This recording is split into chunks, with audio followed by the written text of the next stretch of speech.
Welcome to the Profit Talks podcast, hosted by the Orange County Inland Empire SBDC Network, funded in part by the U.S. Small Business Administration and the California Office of the Small Business Advocate. This show is the go-to resource for business owners seeking empowerment, education, and resources to succeed. Join us as we connect you with experts, share the triumphs of fellow entrepreneurs, and reveal the wealth of assistance available to you today to level up your business. So let's go. Let's dive in and learn more. Well, today we're going to learn about the number one, I think, category of small businesses out there. I'm going to call them family-owned businesses. And we've got an expert on family-owned businesses. She's lived the journey. She's helping others navigate the journey. Welcome, if you will, Katie Rucker.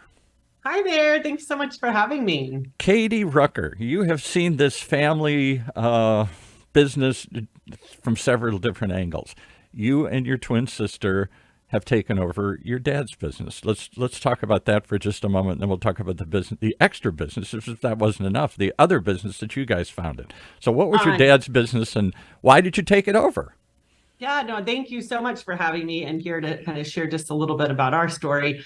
So our dad started his company in 1985. We're called Mackenzie Corporation. We are an Orange County-based customer insights consulting firm. So we grew up with the company in the bonus room of our house, and it eventually moved out, and it grew up as well. Our dad started the company. His measurement for success was really just to be able to take care of and support his family, just that entrepreneur spirit. And what is it that they do? It's rather specific. It's a unique niche in the marketplace here. Yeah, so we are a customer insights and market research consulting firm. So we do everything from insight strategies. We work primarily with sales and marketing teams with B2C mainly focused companies.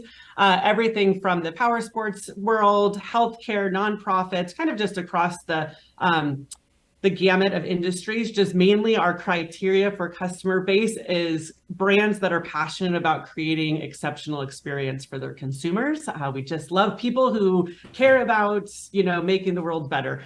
And so your dad was a data geek. He must have liked data. Our dad is a self-proclaimed data nerd. He hired self-proclaimed data nerds. I actually always say I am not a numbers person, which is kind of strange to be owning a research company, but I studied sociology in college. I'm fascinated by the inner workings of people and how people work together in communities. And so I think that's, what I bring to the company. But Jenny and I took over ownership in 2013. As you said, twin sisters. We did not get along. We actually went to different high schools. And so it is interesting in family business. I think, is anytime that you say, would you work in a family business? Could you imagine working with your sibling? Those types of things. Yeah. 99.99% as the data company, I would say that the research would show that most people will say absolutely not. Yeah, and husband and wives, brothers and sisters, children and parents. Uncles. Yeah. Yeah, I think the perception is that it is extremely difficult, which it is. But as we always kind of say, work and just jobs in general are difficult, and families in general sometimes could be difficult. We just, put it all into one and overcome some of those challenges by just having brave and honest. I'll give you one example. Here at OC Talk Radio, we've talked about this topic a lot through the years. And I think I mentioned to you offline, we even did a show for a while on family offices, a company that managed family offices and what that dynamic was. We'll talk about all these things a little bit, but let me give you one example that I always stuck in my mind. We got to meet a couple times the great entrepreneur Wing Lam, who started Yahoo Fish Tacos. Very colorful guy, wears wild clothes and a goatee and the whole thing. Has big socks these days. And he talked about, rather bluntly one time when he came in here, about starting it with family and friends. Hey, they're a bunch of surfers. We're going to have this cool shop, and like we saw down in Mexico, we're going to make fish tacos, and this won't be fun. And it was. Until it became serious. And at some point it started to grow. This is a real business, and the decisions we make impact more than us. There's a lot of people that work for us now, and if we screw up, we can blow this whole thing. And at some point he had to fire. I don't know if it was family or friends or both, but he had to go to them and say, we need somebody with more skill set than you've got. We were just a bunch of surfer dudes. Now we need people with accounting degrees and marketing backgrounds and stuff. He said, try, it's hard to fire employees or hard to let people go. Try and let your uncle go or your brother Yeah. go or your friend go. And that adds to the whole dynamic. And then what's the next family get together like? The next Thanksgiving dinner where you fired Uncle Joe here or something, or forced Cousin Sue out or something here. That's a real problem because you've now got a whole different layer of relationships on top of the work relationships. Talk about that a little bit. How do you Yeah, manage it? there's the three circle model is something that's talked a lot about in family businesses. So you have your family circle, you can have the ownership circle, and then you can have the management circle. So manage, so because then as you go, as you also mentioned offline, you can go from entrepreneur who starts the company, which is Right. like what we was talking about, then doing a succession or transition to G2 or generation two ownership. That's a big it's a hard one because you really are going from that free loving entrepreneur spirit where you're really starting to think multi-generational and you have to start putting systems and process in place that is Can't all actually just be in your head. I know how to do this and nobody else does. Right. exactly. And then when you really start, a lot of complexity then starts coming in when you start going from G3, G4, G5, and you get bigger and bigger because your family unit, which then is the ownership circle, that can be the different shareholders, can get bigger and bigger. So you can have more family members that own a piece of the business, but then they're not in the management circle. And then that can cause its own complexity. So Yeah. a lot of times then they do talk about needing to have scheduled time to have meetings in each one of those three circles, have topics that you say, is this, which circle should that be, or which room should those conversations be in? And some of them could overlap, but a lot of times the issues can be that you're trying to have too many conversations within one circle and not actually separating them. Yeah. And so taking time to then say at the ownership level circle, do you have any sort of policies about employment? Do you have policies regarding married in and spouses? Do you have policies around how the ownership structure of those shares should be done? And then in the management one, you do need to put in policies about if families working within the operating business, who do they report to? What is the structure about like promotions and those types of things? What are the skill sets that they need before they're allowed to come in? And kind of all of that. And then how are decisions made regarding innovation growth, regarding risk levels, and all of those different kinds of things. So you have to, it's a lot to A unpack. hundred There's topics so we could many, talk about there. We could take any one of those and spend a whole half hour talking about it. totally good. But I guess I'm looking at the upper level picture. How do you separate personal history, animosities, friendships, Oh, feuds, all that kind of stuff? This is what you've done to me since I was 6. Would you leave it alone? We're in business now. We can argue about what I did to you when you were 6 later, or this is what you do at home, or this is what I hate about you, or you always liked Joey better or something here. this is a topic I like absolutely love talking about. And actually, Jenny and I were just in Minneapolis at the University of St. Thomas Mhm. last week speaking with a group of about 150 people, their advisor group and A family school I business. actually know well. My family's from Minneapolis, and Oh my most of God, it was my beautiful. We some could of them talk have about went to there. that. Yeah, The people there were so kind. They were just it's a so different kind. world.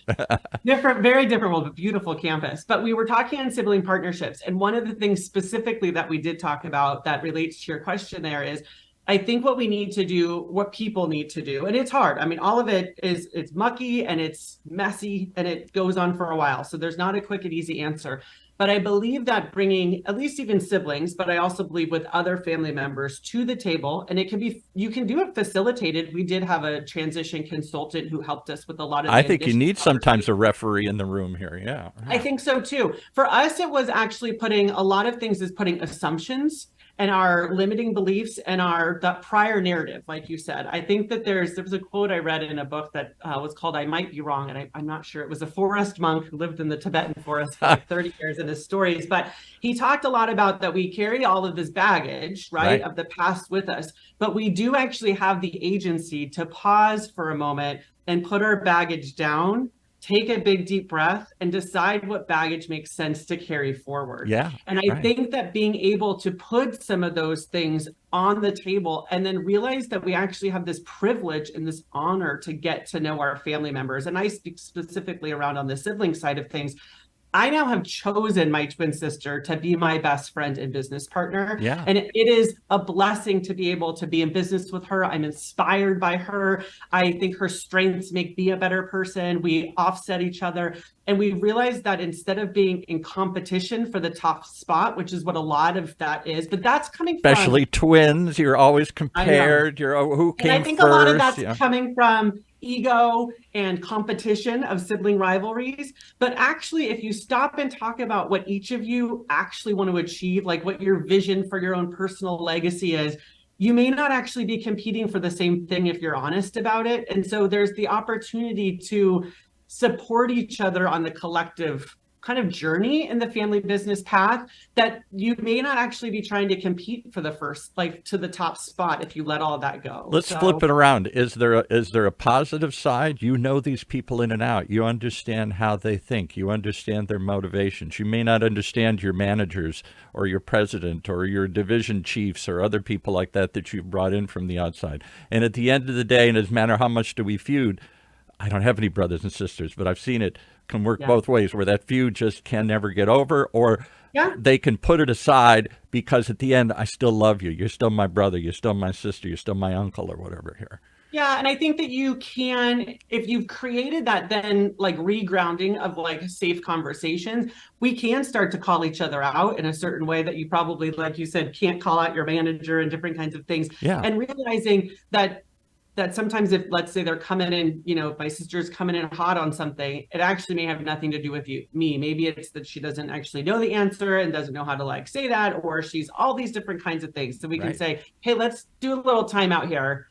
The energy's a little off. Let's like reset here and start over and say like, what is the actual issue that we're addressing? And sometimes that can be harder when it's not family, but you also then have to know when your siblings come in hot, it may actually have nothing to do with you. Do you have to set a commitment? A lot of times we think that it is. I did a business for a short while with a very good friend, almost like a brother, somebody I'd known since I was a little kid. And we were very close. And I sat down, we literally put it in writing and said, nothing that happens in this business, we may not agree, we may break up, the business may fail, we may want to go in different directions, but nothing will impact our friendship. If it comes to that, then we'll call it quits. Yeah. You know, the friendship comes first, family comes first. I think you have to commit to also like doing that and saying it in a different way. You have to commit to not fighting dirty, right? Yeah, and not with family, we sometimes can, and we can get riled up. Because you know where those buttons are. You found them when they were 8 or something here. Yeah. And we have to forget about that, right? We have to now realize that we're all, you know, we've grown up and now we have a lot to be able to offer as the people that we are today. And on both sides, I really was like, if I want to be seen for the person that I am today, I have to, you know, do the same, you know, and see them and see my parents for who they are today and the strengths that they have and separate certain bits. And then realize again, like I said, that we have actually the honor to be able to carry on and create these generational businesses. So let's talk about generations of business now, not just the difficulties of working with your spouse and your friends and your family and all these other things here, all that extra layer of connection and history and all the stuff that comes with good or bad. Yeah. Let's talk about parents trying to pass down a business to the next generation. How do you let go? This is my business. I'm going to tell you how to run it. Don't screw it up. I got it running great. Just take it over and run it and do it exactly the way I did it, because that's the way this business has worked for 20 years. That probably doesn't work real well for the next generation and maybe misses the opportunity to take it to the next level here. Yeah, I mean, there's, again, on all of these conversations, there's so much complexity. You know, a thing that we hear a lot in the space is honoring the past, you know, and honoring the legacy that you've had before. And when we first stepped in, we really felt that and thought that the way to honor him was to continue running the business the way that he had it. Right. We inherited an amazing legacy team. He had team members who've been with us for like over 25 years. And, you know, the thought really is they know what they're doing, you know, and then we also realized in unpacking it in like retrospect and hindsight, he only knew how to teach us what to do based on his experience, you know? Right. But as we were doing that and living that for a while, it just didn't feel authentic to us. And so we were running a company in a way that, in company culture, that just didn't feel right. And then the more that it doesn't feel right, you get into the spots of saying, is this really what I want to do? Maybe I should leave. Like, I can make more of an impact somewhere else. And I know an awful lot of people that say, we used to have a show host here who's had the opportunity to inherit a very successful business back in the Midwest, said, I'm not going to do it.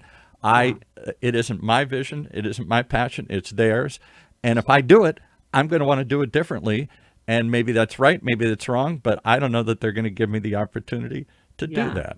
So we ended up actually like sitting then down with our dad and really saying, what we believe that honoring the legacy that you've given and the foundation of this amazing company is actually to ensure that it stays relevant for the market conditions that we took, because the world changes, and then where the business was going in the future. And then to be able to do that, it also needed to be led in a way that felt authentic to us, because if we were going to be successful, and again, that next generation, and what we did say to him many times was, how many times did you make mistakes when you were getting going? Let us make a mistake. And we need to know that we have your trust and faith in us, that we will make mistakes. That's 100%. We are all human. Right. We're going to make mistakes no matter what. But you have to, if we're doing this based on the foundation of strong family values, the vision of where we want to go, that vision of caring about the consumer is truly at the core of what he started this business of. We do things fundamentally different because the world is fundamentally different, but it is at the core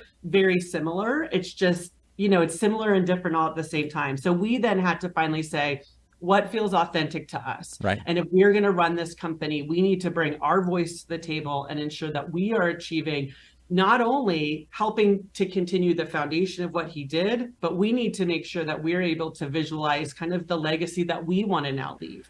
So that is a hard conversation to have with your family. I'll bet. Because Dad's like, his impulse is just, I know how to do it. Just do it this way, please. But he's got to trust in you. He's got to realize things have changed and the old ways have got to adapt and got to update. And we are blessed. Our dad has been super supportive from the very beginning. So he says, do whatever. And then he says, I don't really know what you're doing. Oh, okay, now I understand. Okay, but now I don't understand. And it's all a part of it and stuff like that. But he is one of our biggest cheerleaders and champions from the sidelines now. All right. Well, we didn't mean to go the whole episode just down on that one company here, but I thought it gave us some background because you then decided, why do another company? You got one. Why your sister want to open up Next Gen Collaborative? And what is that all about?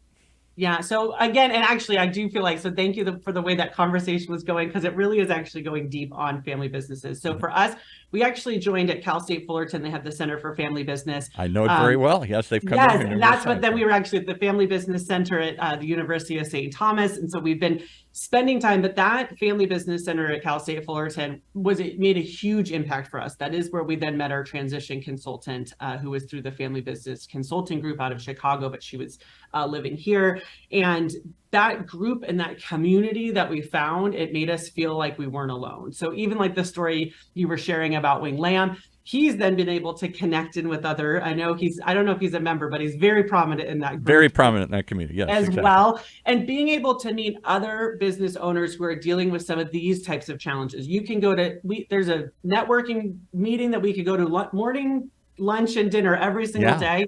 But it's very small when you can actually pull the curtain back and talk about these types of dynamics. And so the more that we got involved in the center, we started finding out different kinds of coaches, consultants, advisors that are available. And what we found is a lot of times those consultants or advisors are brought in by the current generation. So like you said, when our dad was starting to think about transition, he did not think about moving the company to be a family business. He was really thinking about closing it or selling some things off. And then we approached him on that. But a lot of times it's the parents or the current generation that brings it in and says, this is what my kids need to learn. This is what my kids, so it's this push down concept. And really, if we also look at different generations, not generations just of family business, G1, G2, G3, but really also then like the millennials, the Gen X, Gen Zs, and all different kinds of people. They just have a different way than the baby boomers and stuff like that. Clearly, right. As Clearly. much as that makes me angry, we figured it out. Why can't you just follow it? No, it's But a I whole think different that world. there's an opportunity. What we really found was that there is an opportunity that that generation wants to be learning, wants to take ownership over their process, like their learning process, their growth plans, and those types of things, and want to also know that they're going to make an impact in the world in a positive Impact way. in the world is the number one thing I hear about the generations behind my baby boomer generations. My dad's famous thing to me was I'd sit and wonder in the 60s. That's when we first started asking these questions. What do I want to be? And what's going to fulfill me? My dad said, just go and get a job. He's from the Depression generation. Right? Just get a job. Just go work. Just Makes go sense. work. And nobody ever asked him when he worked, are you happy here? Are you Yeah. fulfilled? Or you And feel so I do think that there's advice right now. We hadn't really seen that there was a lot of advisors in the space kind of speaking to that younger generation of saying, why that don't we next spend gen, like we call the company here? Yeah. exactly. And collaborative for us, it really is. And that's that collaborative way of kind of creating what that future is going to look like. You mean So how it's do not top down? It's not command and control? It's not follow the rules?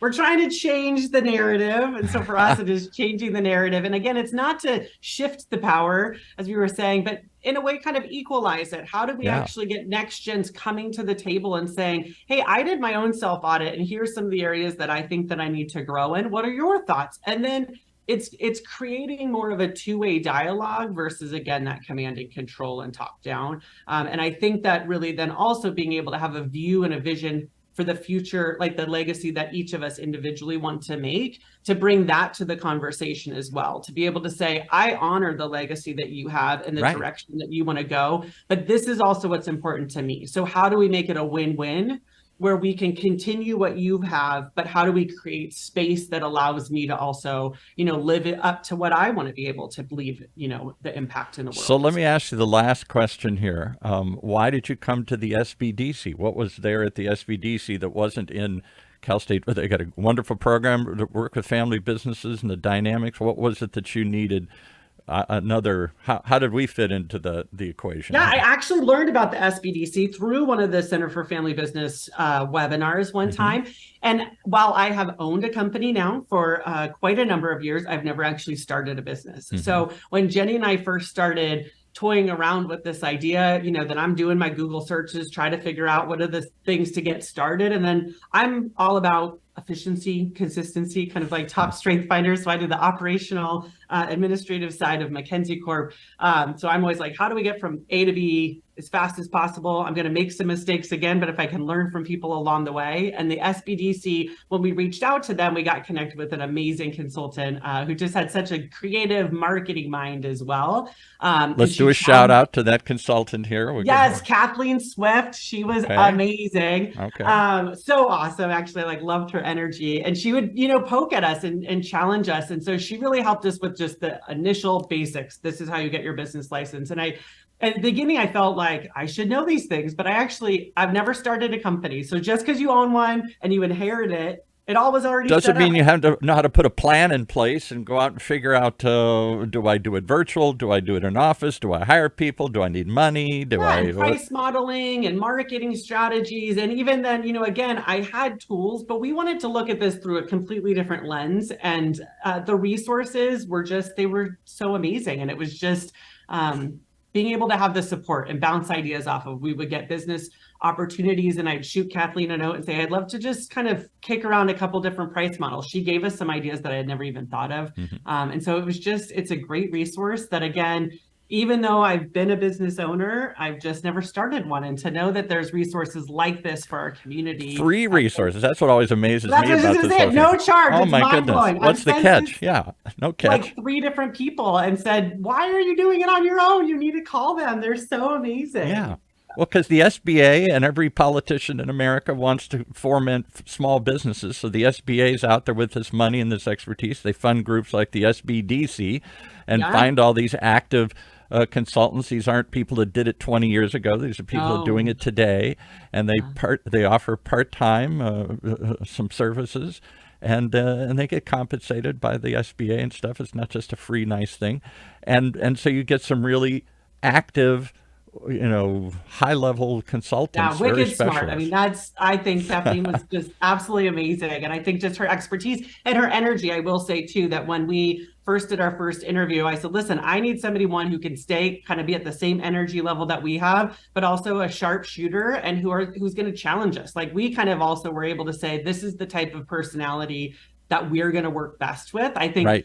all the different consultants would probably be amazing, but like, I want somebody who's super quick and fast and like thinking innovatively and different Well, and ideas. the other thing, it's maybe that's an interesting way to look at it, because if you hire a consultant, partly they want to please you. They don't want to tick you off. They don't want to make you mad and poke the bear too hard here so you'll Yeah, roar, because they want to keep the check coming. But the SBDC, they got no agenda in that thing here. So we're going to tell you what we really think, good, bad, or otherwise here. And we hope you'll continue. We hope you'll grow. We want to see some success, but we're not trying to please you to keep the retainer coming here. exactly, exactly. And I think that really spoke also volumes of like hearing kind of who we were, what we were looking to do, and that we got paired up with like really the right type of consultant that was the best fit for it to be a win-win on all sides. So as your consultancy has grown, how long have you been doing this? We This just next gen? started in February, so Okay. it's just, yeah. And is getting going. there an enthusiasm in the market? Because I'll tell you the other question I want to end with here. This is what I've Sure. heard over and over and over again. Most family businesses do not make it past the third generation. There's the Yeah. founder, there's somebody whose passion was in this, they pass it on to the kids, and the kids try not to screw it up and maybe try and take it to the next level. I'm going to do more with it than dad or grandpa did with it here. I'm going to see if I can add something to it. So they're invested in trying to grow it and show that they're worthy of this gift, right? Then the third generation comes along and says, well, why do we, this is just a check. I don't want this business. It's a pain in the butt. Just pay me out. I don't Yeah. want to know it. It's not my interest. I could care less about it. It's been a source of income. Just pay me out. And they don't seem to have any connection to it. Now, there are exceptions to that. I grew up in Detroit. The Ford family famously has kept members alive through generations. But am I right? Most family businesses, by the third generation, they start to fizzle or fall apart Yeah, I don't know the specific data points on like what the percentages are, but you are correct. The farther you go along, the harder it is. One thing that we've really come to, and we learned a lot just even from our small groups here in Fullerton and then some of the conferences. Family Business Magazine has an amazing conference called Transitions. They do it on both coasts. It just was, I think, last weekend in San Diego. And that we've actually met like 8th generation family businesses, Wow. which is just amazing. But what a lot of times is too, so the original founding operating business may end up actually selling off depending on what it is. But there's a mindset shift, and something to think about with family businesses is that you can go from that original family business to becoming a family enterprise. And so how do you actually start taking, if you want to sell that off, do you actually then use those funds to fund kind of the enterprise I see, and then right. actually fund multiple businesses that speak to the different, shareholders who might want to do it, and or then do like real estate assets or those kinds of things, so that you have then an umbrella of different types of services or businesses that can be interconnecting, or they can be diversely different. So a lot of times now people are saying, what about your kids? So Jenny and I have 4 girls between the two of us, ranging from 17 to 9. Right now it's still way too early to say, but we are actually starting. And so Next Gen Collaborative is actually under an umbrella company that we've started. And it's now just this one consulting firm under it. Mackenzie's still separate today. But we are already starting to think, how do we start early, learning these lessons from the, people that we've met in our community, to say, how do we actually start something that's more of an enterprising idea that we can actually be setting up potentially different entities that speak to that, and we can continue the entrepreneur spirit that, again, we've all inherited from our dad, Right. and we can continue that entrepreneur spirit for generations to come. So I think there's ways to look at it differently, that one founding business may change, but what else has happened within that family enterprise that they may actually still be continuing just outside of that family original I'm operating. reminded, and I may have some of the titles wrong, but Rick Caruso, who the large developer, ran for mayor recently in Los Angeles. Very large real estate developer. His father started, I think it was General Rental Car Okay. one of those rental car companies. Maybe it was Yeah. Dollar, maybe it was Well, General. Enterprise is a family-owned business, but I don't think that's the one that you're talking Yeah, about. and so his dad started this, rental car business after World Mhm. War II, and it grew, whichever one it was, and then Yeah. that provided the family fortune to morph into this development thing, something totally unrelated that they've grown even bigger. So, Exactly. So I think that's kind of like, and for us, Jenny and I keep saying we want to change the narrative of family businesses in America, because I do think that there is this perception. You see, like the Succession or Yellowstone, the different kind of yeah, TV shows that are exactly. I was going to talk mention all those TV shows, Yellowstone, Succession, highlight all the negatives of it. But I do right? believe, I mean, so much of like the small businesses that make up Main Street are family businesses. And if we can change the narrative to say that there is ways to be able to do it, that you can actually have champions in your corner and people there to help you along the way, that's for us, like, where it just brings me so much joy. I just like absolutely love it, because I just think that there's so much potential for us to continue building businesses that are based on strong family values, straight on And there's a generation. pride.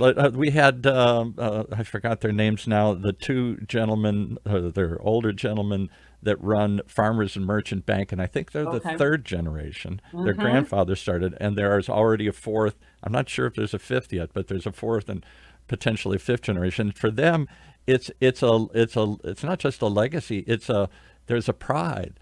There is. This is ours. I'm part of this. I get to continue this great company and see it continue to grow and go in different directions here, Yeah, and I think family businesses, because again, we're thinking generational, right? We're thinking about like, how do we want to leave the world a better place for our next generation? So it also is a focus on not just the success of that business, but a lot of times family businesses are so ingrained in the Yes, local communities. right. They're focusing, I think we have an opportunity to be at the forefront thinking about environmental issues and corporate social responsibility, how to treat our communities great, because we really do want to treat, Right. our team members and our employees the same way that we would like give that same level of respect that we give to our family members. I think there's so much good about it that I do think if again we could change it to be not the negative narrative, but Yeah. clickbait doesn't happen on the happy stories always with And I think all these businesses you just rattled off, they all have sort of a family feel to them still, even if they're Mhm. big,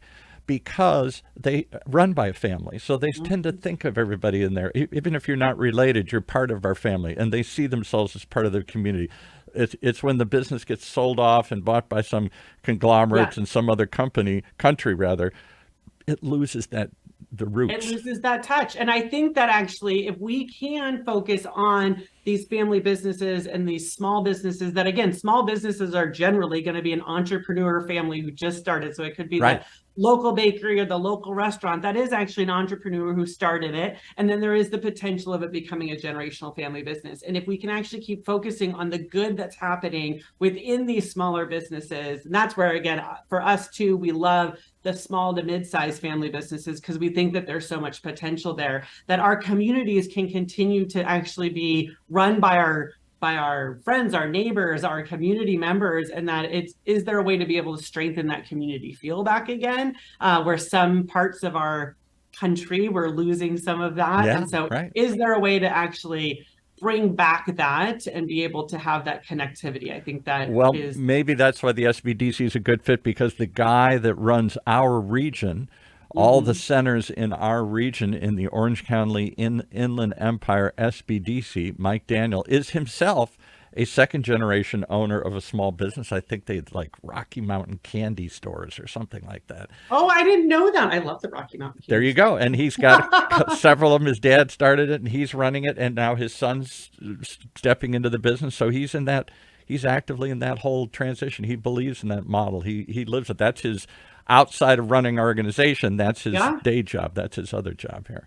I love that. Well, this is just, I mean, this is things like, again, Jenny and I right now, we've gone to Grand Rapids, Michigan. We're talking about going to South Dakota next year in the spring to be able to And speak at that's the Midwest. That's the center page. If you're going to go where there's family businesses to stick around, I grew up in those areas. Yeah. There is much more of a generational attachment. The farm that's been in the family for 5 generations, the ranch, the local hardware store, the manufacturing thing here, they tend to survive longer. They weren't as they didn't move all over the country and just start all over again here. There was something about that. Maybe it's because a it's connection older. to the community. I think it is something, and there is something for us to learn from that. And it's a privilege and an honor to be able to go out and speak with those different companies there, and then to be able to now expand our network of the types of family businesses that we're connected with. Well, I hope you'll come back and share more, because I think this is a big story. I think the whole world, like the SBA and the SBDC, is out to create new businesses. That's wonderful.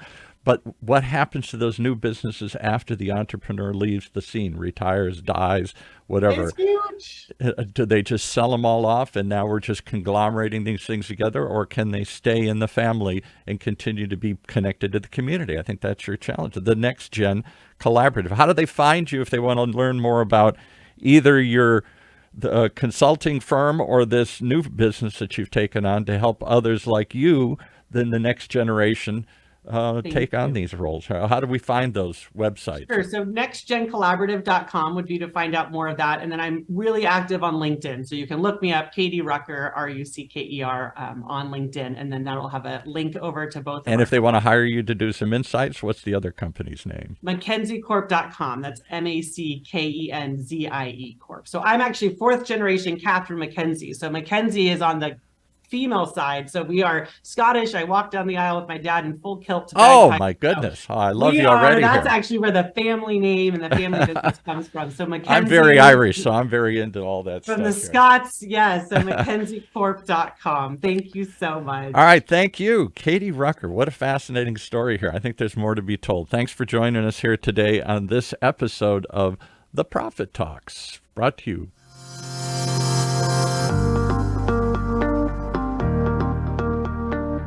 As we conclude another episode of the Profit Talks podcast, we hope we've empowered your entrepreneurial spirit. Reach out to us to connect with our experts, and let's take your business to the next level. Keep those dreams alive, keep pushing forward, and stay tuned for more. And if you liked what you heard in today's podcast and you want your business to reach new heights, just contact us at profittalkspodcast.org or call us at 1-800-616-7232. That's 1-800-616-7232. So until next time, keep thriving.